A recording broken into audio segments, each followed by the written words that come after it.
All right, welcome everybody.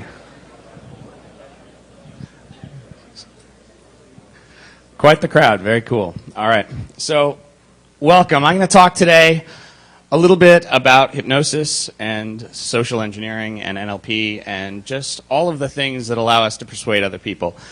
And you will notice that there are two names on the presentation slides and on the program, but my partner Anton is not going to be here today. I got an email yesterday and just sort of out of the blue, two-line email, "Hey Mike, not going to make it, so you're on by yourself." I was like, okay then. A little bit of confusion, not quite what we had planned, and of course we had a plan for how this was going to go, and so sort of winging it, but that's how things go sometimes.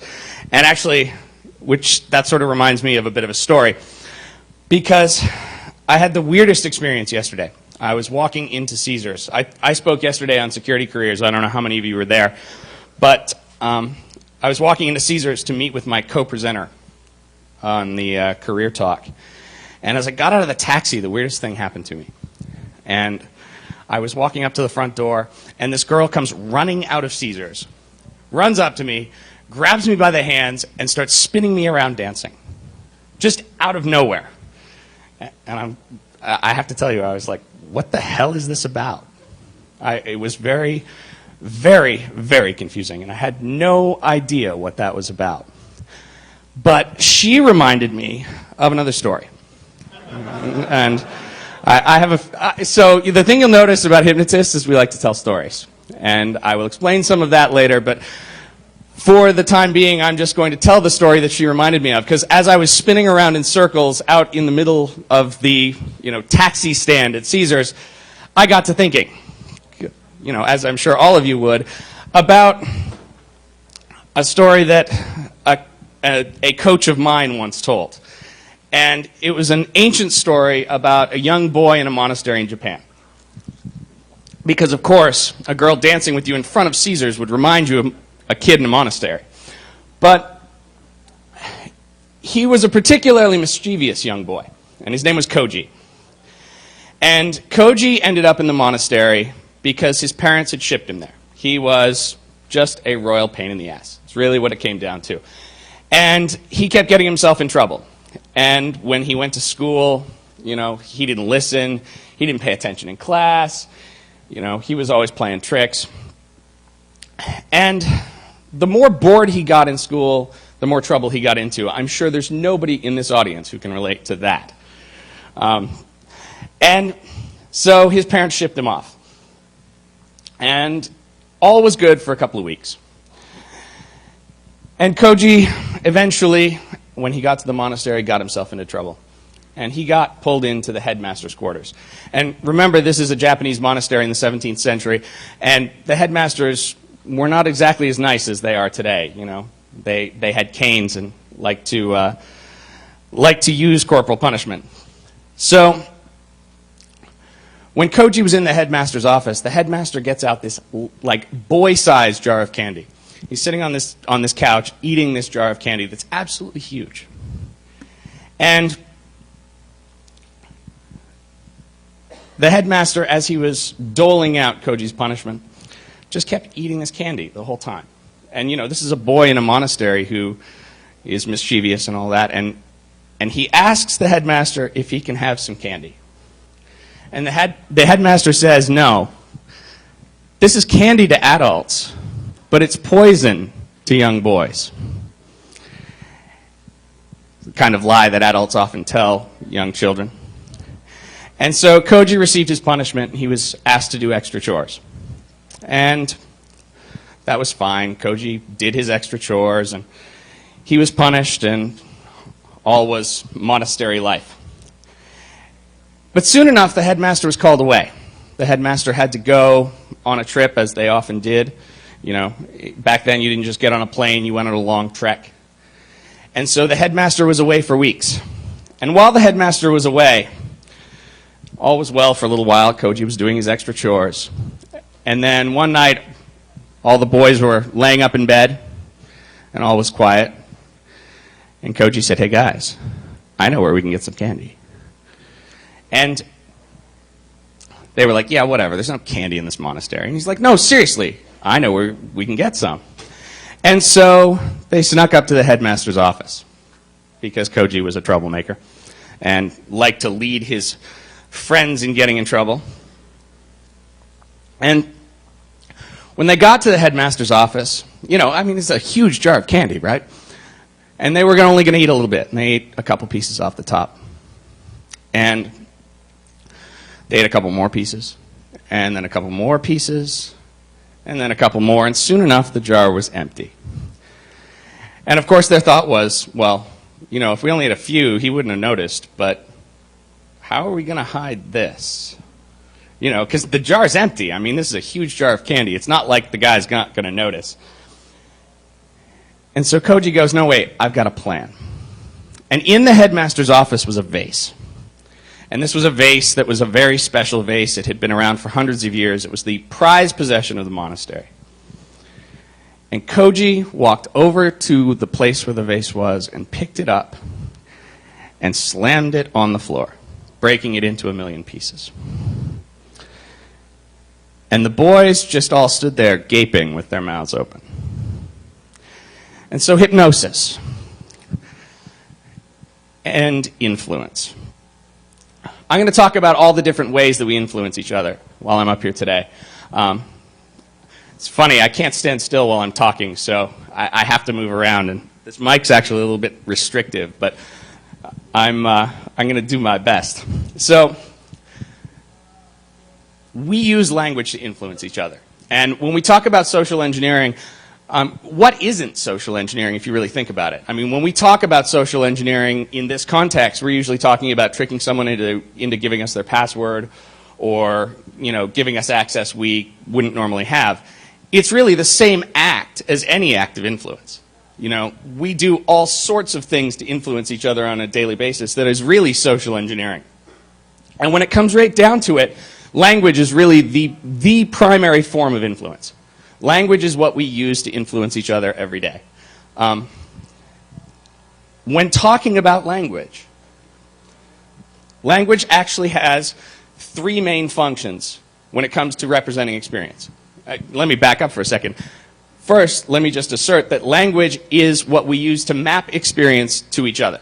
You know, if I want to tell you about my day, for example, if I want to represent to you about the day I had last night, or, you know, yesterday, or the party that we had, or what we were doing at the bar last night, I have to use language to do it. But in so doing, I do 3 things to that piece of experience. When I have a piece of experience, it's a rich model, right? I have rich sensory representation of all the parts of the experience. You know, I have awareness of how my left foot felt in the experience, and I have awareness of every piece of visual information coming at me. I can notice that the light's dim over there, you know, and brighter over here. But when I'm talking to you, I can't do that. Because if I gave you that much information while talking, you would be bored instantly. It would be information overload. So language is actually used to do 3 things. We delete parts of experience. You know, if I was talking about my experience of this talk, I probably wouldn't mention that corner of the room is dark. But it's part of my experience.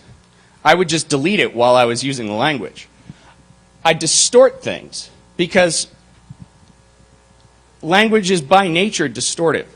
You can't translate experience directly into language. Language has a function where it changes the quality of the experience, and we generalize. Because if we didn't generalize, it would be absolute information overload. And so when people started really researching the way that language works in influence, they found that there were really 2 models. There's 2 models for using language, and one is really an information model. It's called the meta model. And the other is an influence. It's a model for influence, and it's called the Milton Model, and we'll get to both of those. But the meta model is really about understanding precision in language. It's about overcoming those 3 things I was just talking about. It's about overcoming the deletion, the distortion, and the generalization. So for example, let me use a really simple example. If I said the cat chased the rat, It's a simple sentence, simple example. How much information is actually left out of that? Where was the cat chasing the rat? What color was the cat? What color was the rat? How fast were they going? There's all these pieces of information that are not part of that sentence. That if you're trying to get information from me, and I mean, think about an influence situation. If someone says something to you, you often need more information from them in order to go anywhere with it, right? You often want more information. I think about, if you're thinking about trying to influence your wife or your husband or your significant other, you think about the number of times that they come to you and they make a statement and you're like, man, what the hell are they thinking?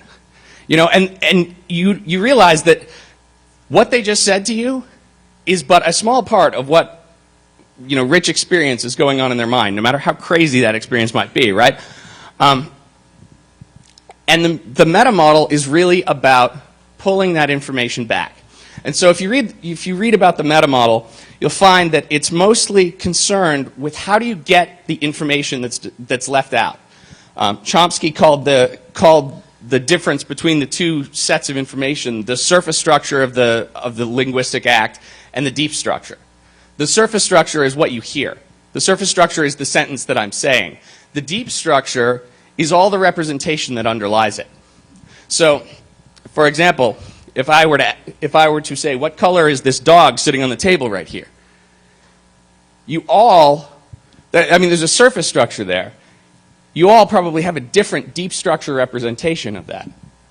How many people thought the dog was black? Nobody? Okay. So, really, what it comes down to is recovering the information that was deleted and distorted. Now, that's incredibly useful, but it's not that useful for influence, because it's really about recovering information rather than actually making people do things. And what they found was, when they started studying people who knew how to make people do things, they looked at this guy. That's a picture of Milton Erickson. Erickson is widely regarded as the world's greatest hypnotist. He died in like 1980, but he was the leading practitioner of hypnotism from about 1940 to about 1980. I mean, the man published volumes of work on influence. And Erickson was a particularly interesting character. When he was a young boy, he got polio, and he was basically immobile for about a year and a half, and all he could do was lay in bed and watch the people around him. And so he became very precise at watching people, and he started to notice how people interacted with each other and what language did to them. And so Erickson developed this style of influencing people that was unparalleled. And his quirks and idiosyncrasies are well known in hypnosis to this day. But Erickson was easily the most brilliant communicator, probably of any generation we've ever seen. Because he started to realize that there is a way to communicate with someone, and it's been described as artfully vague, that allows a person to remain in their experience. So, if I was let me actually demonstrate with an example. So if I'm talking about, we're outside walking, and we're walking along, and it's a beautiful sunny day, and you can look up and you can notice how blue the sky is, and then as you're walking a little farther, you notice that a rhinoceros walks in front of you. How many people had the rhinoceros in the picture before I said it? Yeah, exactly. So the point was, I know it's a strange example, but there's a point there. The point was, you didn't have that as part of your experience. What Erickson would do was map his communication to the experience that everyone already had. So Erickson was brilliant in using things like sensory generalization. If he was talking to you and trying to influence you, he wouldn't say, and you can notice that it feels kind of warm in here. Because to some people, maybe it doesn't feel kind of warm in here. He would say something like, and you can notice that there's a sensation in the air. And it might be warm and it might be cold, but you can feel something. And you notice it's a true statement no matter where you are. No matter who you are in the room, it's a true statement. And so you're pacing the person's experience. By talking about something that the person has to experience, they have no choice but to agree. And agreement is fundamentally the base unit of influence. Everyone's been in a situation where you're trying to convince someone else that they're wrong and convince them that your point is right. And that is usually the hardest way to get anyone to do anything. It's usually the hardest way to get influence is to try and convince the person that you're smarter than they are. The real way to actually make influence happen is to convince them that it was their idea all along and they were smart all along, right? So Erickson was brilliant in making sure that no one ever disagreed with him. And yet at the same time, he would lead the person through that agreement to the point that he wanted them to make. The other thing that Erickson did really brilliantly was understanding the way that language can create confusion. Erickson realized that negation doesn't exist in language. Negation only exists in language. It doesn't exist in the human mind. Think about this. Well, all right, let's use the same example as before.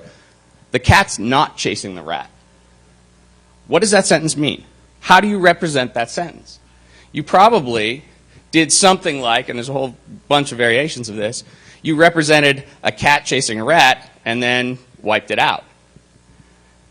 You can't imagine the cat not chasing the rat. You can only imagine the cat chasing the rat and then not doing it, right? And so by using negation, he realized that he could force people to think of things that they weren't willing to think about otherwise. We've all probably experienced this in some way at some time. Another one that he liked was tag questions. And this is one that's incredibly powerful, and I would urge you to play with it because it's a really cool one. Tag questions are using negation at the end of a sentence. So, you can imagine that things are going well, can't you? Or you will, won't you?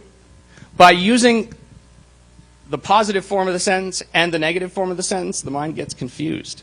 You probably find yourself wanting to agree with that sentence, even if it doesn't actually map to your experience, because by putting both of those things together, it's incredibly confusing for the mind. And confusion is really where it all comes down to. I mean, the mind has a limit on processing power, just like a computer.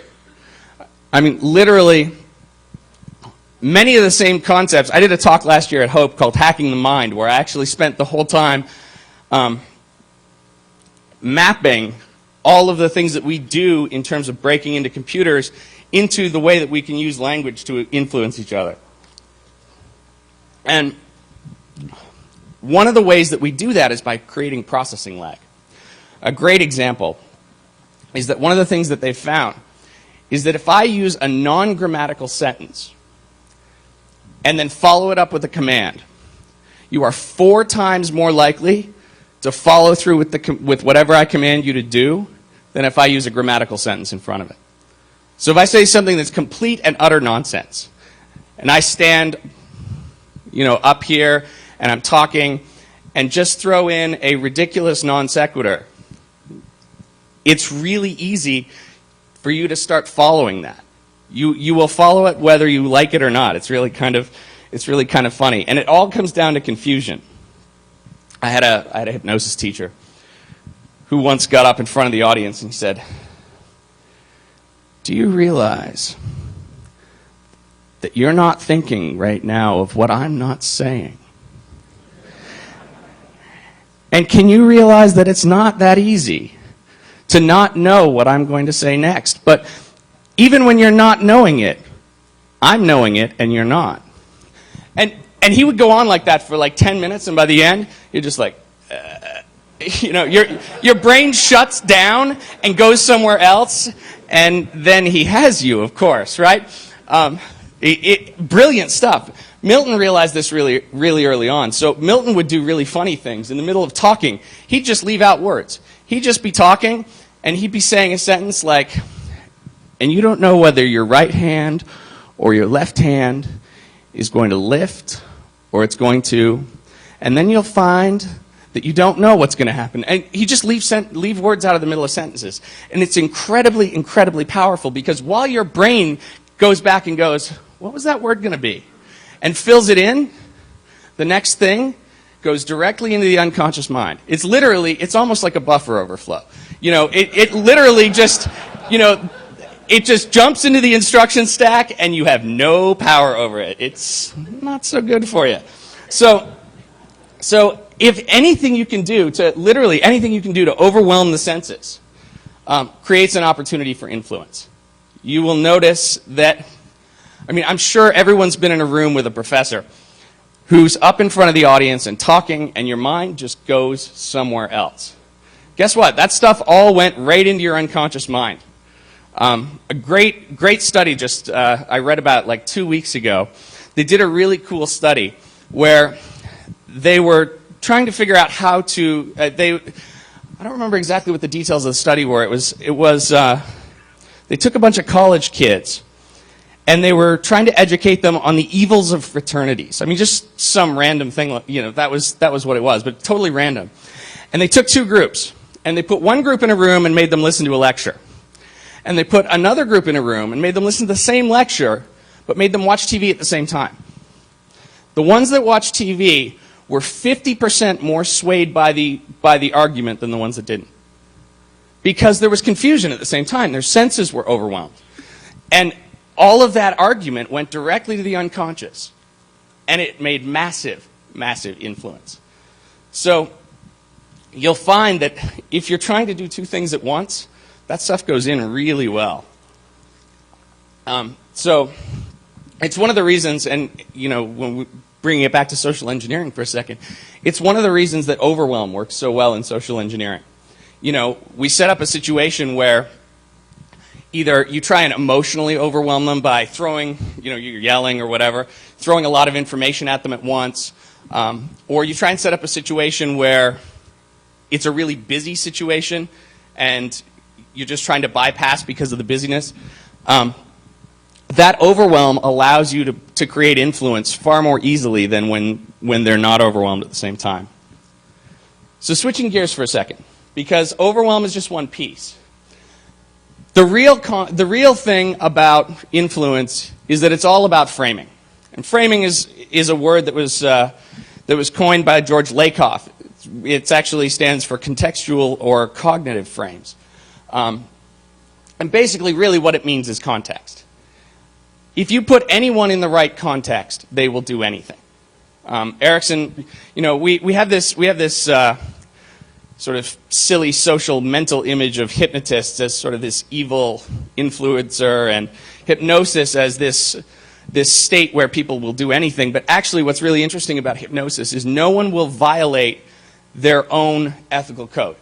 If you won't do something, I always use alcohol as a great example. If you won't do something drunk, you won't do it under hypnosis.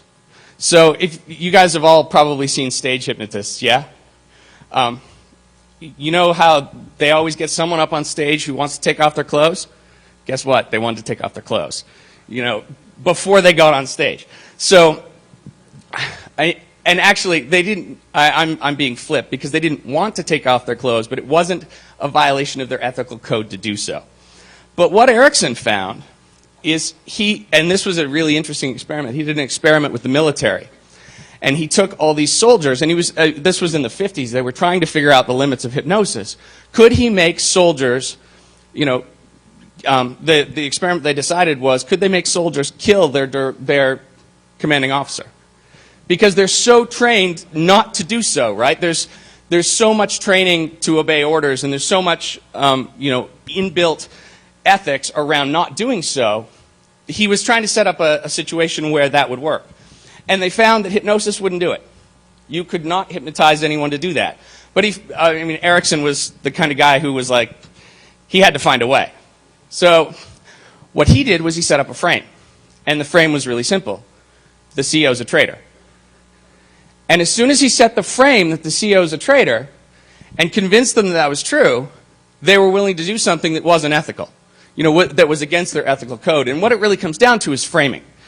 I had a frame up here as I was telling the story, and it's because I was using the story as a frame for this entire talk. Because what we find is that if you set a frame, everything else that follows falls into it. I was reading yesterday, a good friend of mine sent me a story that was in the New York Times the other day about an experiment they just did in a university setting. And basically how it worked was they had this, they had the student subjects come to the lab, and they were to work together with somebody on a problem. And then they were to rate the person as to how much they liked them. And this is not a particularly interesting study, except the difference between the two groups was that before they got into the room, someone ran into them in the hall with a cup of coffee, dropped their book, and said, for half of the group, said, can you hold my coffee while I do this? And had the person do them a favor. Before they even got to the study, completely unrelated, had them do them a favor before they got to the room. And they found that the reactions of the people who did the favor for someone before they got to the room, to the cooperative, their rating of the cooperativeness of the person they were solving the problem with was significantly higher than if they didn't do that. And it was all about the frame. You'll find that psychologists also call it priming. Basically, they set up a situation that primed the person to be in a mood where they wanted to work with someone. Where I had done a favor for someone 2 seconds ago, and now I walk in to work with somebody, and we work together, and I think for some reason that this person is more cooperative than I would have otherwise. Because I'm already in a cooperative mood. The interaction in the hallway set the cooperative frame. And I'm sure everyone's had that situation where, you're going to work and you just have like the crappiest morning, and everything after that seems like it's horrible. It's because you set the frame in the morning. The frame was set before you got there. Now, this is obviously a key of influence. If I can set a frame for an interaction, if I can set a situation and I can prime you to have certain responses, then everything that follows can also fit in that frame. And that's so there's a brilliant researcher named Robert Cialdini, and he is this incredible Ph.D. researcher, and I don't remember what university he's at, but has done some of the coolest research on influence out there. And though he wouldn't call it this, it's all about framing. And the 3 frames that I'm going to talk about, he's done more than this, but these are the 3 that I particularly find interesting, are reciprocation, social proof, and authority. So reciprocation is a pretty easy one. If someone does something for you, you will do something for them. It's why timeshares get sold. Everybody knows that timeshare is a bad deal. But you know what? They give you all this stuff. They give you a free trip, they give you a TV, they give you all this stuff. And they know that if they've given you something, you're going to give them something back. In this case, your money forever. Right? Call them evil, call them whatever you want, but they're smart. They know if they give you a bunch of stuff, you're going to give them a bunch of stuff back. The same thing for infomercials. But wait, there's more. We'll give you a free gift. And suddenly you're picking up the phone. They haven't even given you the free gift yet, and you're picking up the phone, because reciprocation is that strong. If I do a favor for you, you will do one back for me. It's inbuilt into our evolutionary circuitry, right? If you think about why in terms of natural selection, it actually makes sense. Humans aren't fast or strong or particularly well suited to survive out in the wilderness, except in our ability to cooperate. So the people who are most built to cooperate, back in the 10,000 years ago caveman days, were the ones most likely to survive. So the people who had this reciprocation gene built into them were more likely to be here. So we have this hardwired desire to reciprocate. I read another study recently and sort of back to the priming one that I was just talking about, that actually showed that if you really want to cement a friendship, if you really want to like make someone your friend forever, have them do a favor for you. Seriously, and it's bizarre. I've actually tried it. It's really quite cool. If somebody gives you a ride somewhere or whatever, they are much more likely to remain your friend and to solidify that relationship than if you do a favor for them, even. And I don't know why that is, but there's something about doing something that makes a person cooperate with you that is evolutionarily just a draw to remain in relationship. I'm sure you can figure out how that's useful in any sort of social engineering sort of situation. So social proof is another interesting one. And social proof is sort of everyone's probably experienced it most usefully in restaurants. You're walking along the street and you're looking for a place to go to dinner. There's two restaurants next to each other. One is completely empty. One is lined up out the door. Which one do you go to? 99% of people go to the one that's lined up out the door, even though it means they have to wait. Why? Because when we look at it, we assume that if everybody is going there, it must be good. Even though they all assumed that too. Right? At the beginning, there was one person in that one and nobody in the next one, and the second person went to that one. And so that is the theory of social proof. Literally, if a bunch of people believe something's good, everybody will believe it's good. And if a bunch of people believe it's crap, everybody will believe it's crap, as long as you believe in the judgment of the people. And that sort of goes right along with authority. And both of these, I was talking about stage hypnosis a little bit earlier. Both of these are really what stage hypnosis is all about. Stage hypnosis is a really funny thing, and it has almost nothing to do with real hypnosis, with real therapeutic hypnosis or real influence. Stage hypnosis is really a situation of these three things, right? The frame is really simple. I'm the guy on the stage. I have authority just by nature of being the guy with the mic. And if everybody's in the room, I already have social proof. So if I get you up on stage, you're very likely to listen to me, because the frame is such that you have no real choice. I have all the things working for me. And if I do something good for you, well, then you have to reciprocate, right? And so next time you see a stage hypnosis show, just focus on how the frame is set up, right? They get a whole bunch of people up on stage, and they're all set up in a situation where they have to go along. It has nothing to do with the hypnotist actually influencing them. The frame influenced them before they even got up on the stage. So I've been talking a lot about hypnosis. Let's talk, let me sort of backtrack a little bit and explain hypnosis. I mentioned we all have that we have the cultural biasing of what hypnosis is, and it's like the evil-looking guy with the goatee swinging the watch in front of people. And I like to say that that's as much real hypnosis as the movie Hackers was real hacking. I mean, seriously, like, hypnosis, and it's actually a really good metaphor, because much like real hacking is really boring to watch, real hypnosis is really boring to watch. I mean, there's nothing exciting about it, and there's really nothing sort of uber cool about it. But what it really is the art of using attention to put someone in a place where their critical faculties are suspended. The mind is basically a two-part entity. There's the conscious mind, which is, about that big, and then there's the unconscious mind, which is this vast ocean doing all this cool stuff that you're not even aware of. I mean, how many people sitting out there right now are actually sitting thinking about making their heart beat, or aware of the feeling in the pinky on their left hand, or noticing the background noise instead of my voice?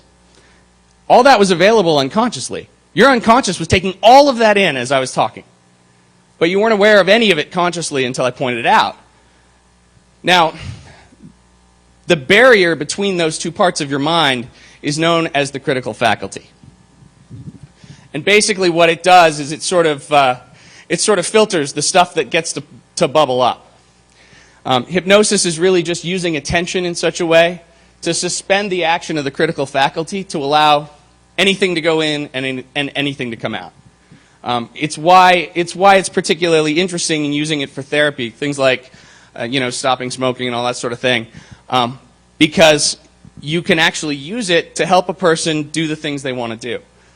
And in the old days, it was really about structured attention. Hypnosis was very much the watch the watch induction. Your eyes are getting very sleepy, you're getting tired, all this kind of stuff. And that was really sort of the old school way to do it. And I'm, the tone in my voice probably makes it very clear that I'm not a fan of that, because it's very much, it's sort of hitting a mosquito with a sledgehammer.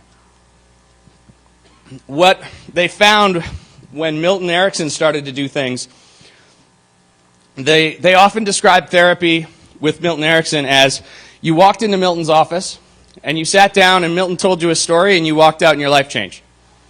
And if you read any of the things he did, he would literally just tell stories. He'd just talk.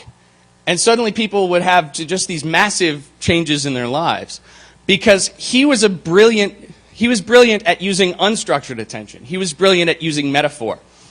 Because what it comes to is that humans think in a very particular way, which of course reminds me of a story.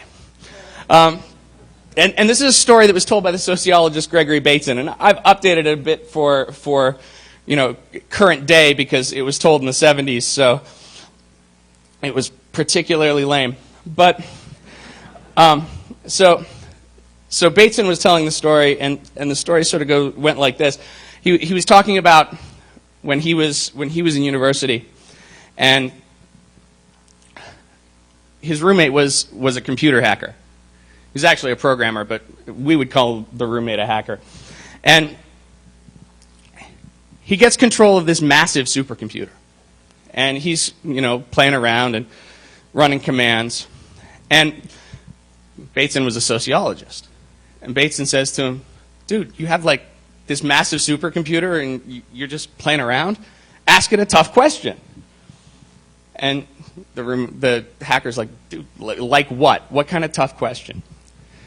And Bateson says, ask it if it computes that it will ever think like a human being.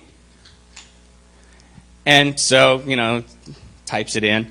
And the computer, whirs and clicks and does all the things that large rooms of computing power do. And eventually it comes up with a result. And the result is, that reminds me of a story. Because that's the way that human beings think. We think in stories and metaphors. If you think about how you learn anything, almost all learning when you're past, about 6 years old is in metaphor. You relate this new experience to something you already know. You relate, water skiing to the way you learn to do the way you learn to snowboard or whatever.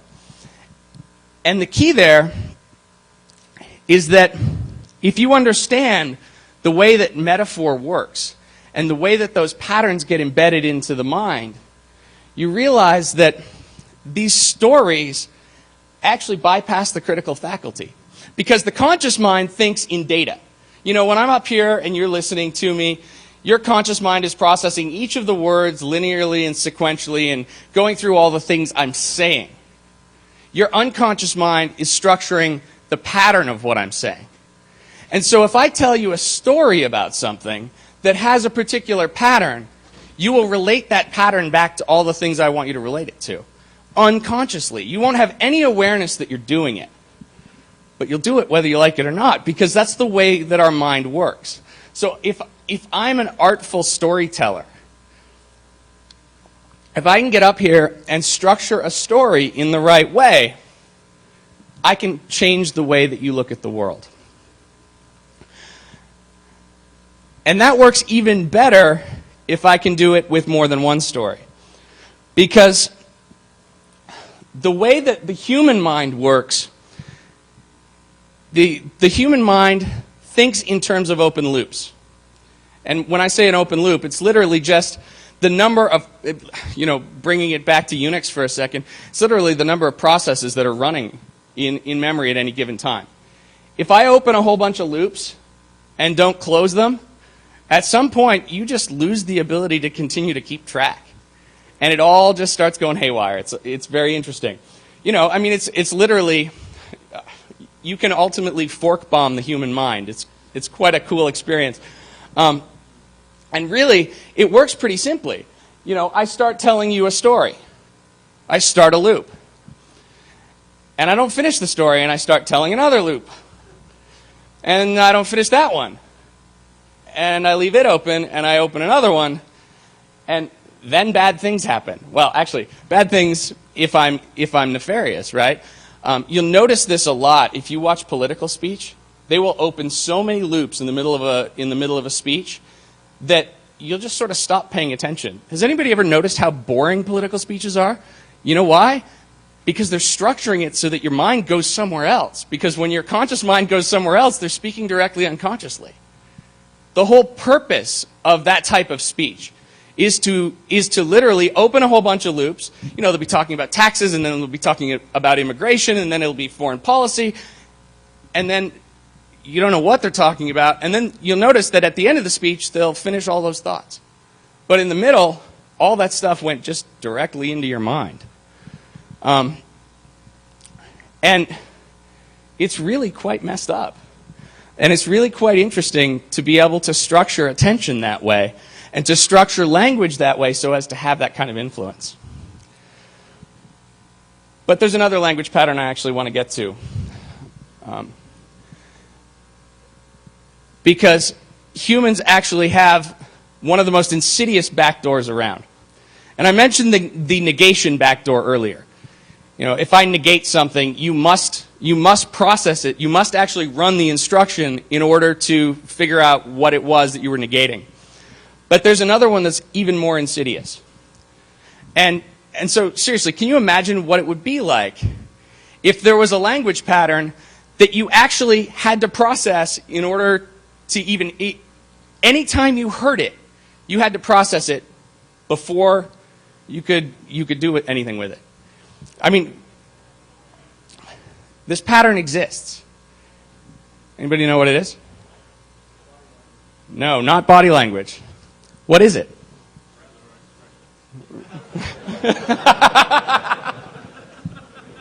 Nicely done. Yes, that was the answer. The answer is questions. In order to process a question, in order to hear a question, you have to execute the instruction. Can you imagine what a purple elephant looks like? Just by me asking it, you did it. In order to hear the sentence, you had to imagine what a purple elephant looks like to understand the sentence. So if I ask you a question like, could you imagine what it would be like if you gave me your password? You all just imagined what it would be like to give me your password. Now, none of you are necessarily going to do it, but the point is, I'm standing up here controlling all of your minds. I saw a T-shirt earlier this week, actually, which was my favorite T-shirt that I've ever seen. I've only seen it twice. I saw it once last year before Hope. And the T-shirt, there's a guy walking around, and the T-shirt said, "By reading this, you have given me control of your mind." And I was like, oh, brilliant. Because literally, by reading it, he was inputting instructions. And if it had been a question, in order to process it, you had to realize that it was giving you control of the mind. So, sort of tying it all together. There are some really interesting tricks you can do with language. And I mean, obviously, I've just sort of scratched the surface here. I've not gone particularly deep on a lot of this stuff. I could talk for days on it mostly, because the stuff is so fascinating. I mean, there are massive books on all the neat tricks you can do with language to influence another's mind. The Meta Model and the Milton Model are two really interesting ones. Questions, I mean, play with questions. I urge all of you just to see the things you can put in other people's brains with questions. You know, I had a friend in college who liked to pick up women who was brilliant. I don't think he ever told anyone anything. He just asked a lot of questions. And if you ask artful questions, you have people imagining things that they wouldn't have been imagining otherwise, right? They have to process it. Especially if they're in the right frame. If you put someone in the right frame and start asking them the right questions and start using language the right way, you can do some really interesting things. And so, closing the frame, because we left good old Koji with a broken vase on the floor. So the headmaster comes back, and I mean, obviously, this is the prized possession of the monastery, and he finds the vase on the floor, and he calls all the boys, into the common room downstairs and lines them up and says, "Who did this?" And boys are all like, "Oh, we're all going to die because Koji's a pain in the ass, and he's not going to own up to this." And Koji steps forward, and he says, "I did, sir." All the boys are like, "Oh God, he's dead now. He is toast." And so the headmaster, grabs him by the ear and drags him up to his office and demands an explanation. And Koji says, "You gave me extra chores. So I came up here and, you were away and I decided to clean your office. And I knocked the vase over with the broom. And I was so upset. I couldn't handle it. I just wanted to die. I couldn't even handle it. So I started eating the candy. And I didn't die, and then I ate more. And I guess I'm immune to the poison." So Koji went back to his room, and all the boys are like, "What happened? Is he going to kill you?" And Koji said, "No, when I left his office, I bowed to him, and he bowed to me." And this was all inspired, right, by the girl who was dancing with me. And I was saying, as she stopped spinning me around, and she literally starts running the other direction, I'm like, "Hey, why are you dancing with me in front of Caesar's?" She said, "Why not?" And just kept going. And so, yes, I do still have a wallet. And so that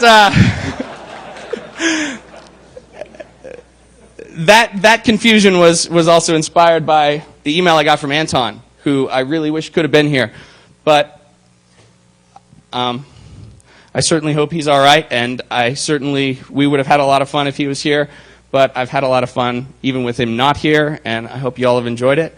I'll take questions. I don't know, do I have time to take questions up here? Should we? Okay.